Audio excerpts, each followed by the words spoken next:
Okay, so my second video is going to be dedicated specifically to C&C cages. The C&C cage that we now have in our living room is 11 square feet, which basically translates to 11 cubes. A cube is basically cube, cube, cube. So 11 cubes.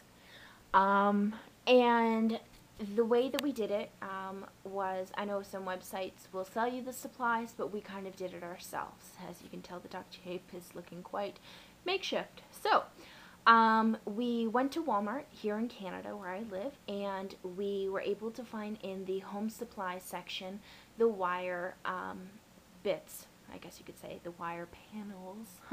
It's used for actually organized shelves. But we made it into a cage instead. And so, moving on, the Coroplast we found at Home Depot. Now, a lot of you might go to Home Depot, do go to Home Depot to get Coroplast, but you might make the mistake, in our case, of asking a staff member who doesn't know the supplies of the entire store, and she actually said to us, no, we don't sell Coroplast. Well, about a half hour later, we finally found the Coroplast ourselves after walking up every single aisle. It's in the window section. Do look for it. It's standing as a sheet up straight, if you kind of get what I'm saying. It's a rather large sheet, and we had somebody cut it to size. Now, they don't offer to cut it, and I know that you might be familiar, in the back section they do cut wood. They can't with that machine cut the Coroplast. They have to do it with an X-Acto knife, and when I was asking the staff member, can you please cut this for us, it can't fit into our car, she was like, I'm sorry, we can't have you cut it. I was like, okay, can you cut it then for us? And they did. So kind of work your way around it, or bring an X-Acto knife and cut it to size after buying it in the parking lot. But it's wintertime and we kind of avoided that. So sure enough, we brought it home and we carefully measured it out. Now, it is kind of wobbly because some of the areas are kind of bowed. The cage is bowed in places, and it's not going to be an exact measurement. It's not going to be perfect. So it worked for us, and we're really not that nitpicky about the cage itself. Now, as a new guinea pig owner, I had 2 cages in my probably 2-month owning of 2 guinea pigs, and I can really, with confidence, like, I want to shake a guinea pig owner that is using bedding that they find at PetSmart. Don't waste your money. Please, please consider Fleece. It is a little bit of an investment, and it's a bit hard to find. But here in Canada, in Ontario, we have stores that are called Fabricland, and you can go and have the actual fleece cut to size by yards. I would suggest maybe about 2 yards of fleece, and the pink we actually had 4 yards of, and this main section right here I've folded over on top of itself. It makes absolutely no world of difference with it folding over on itself.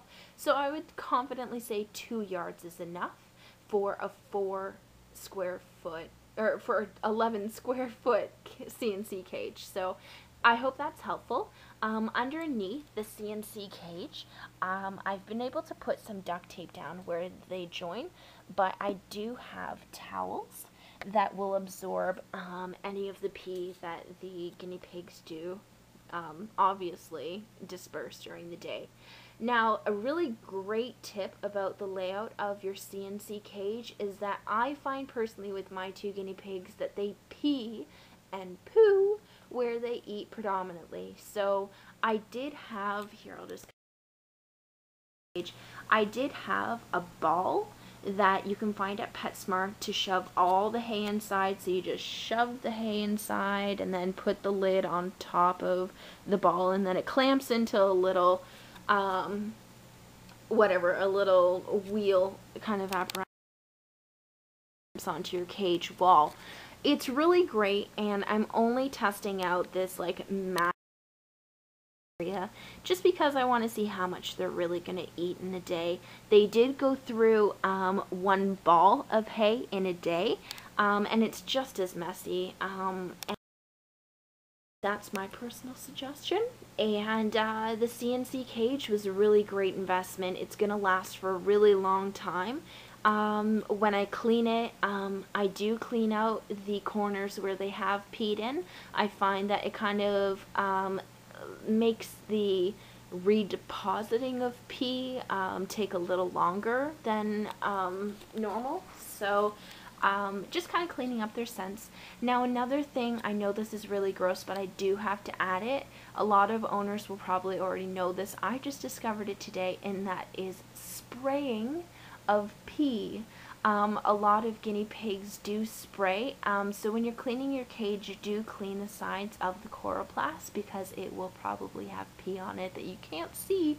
But just hygienically speaking, it is best to clean all areas of your cage. So that is my C&C cage description and video, and please subscribe and leave some comments.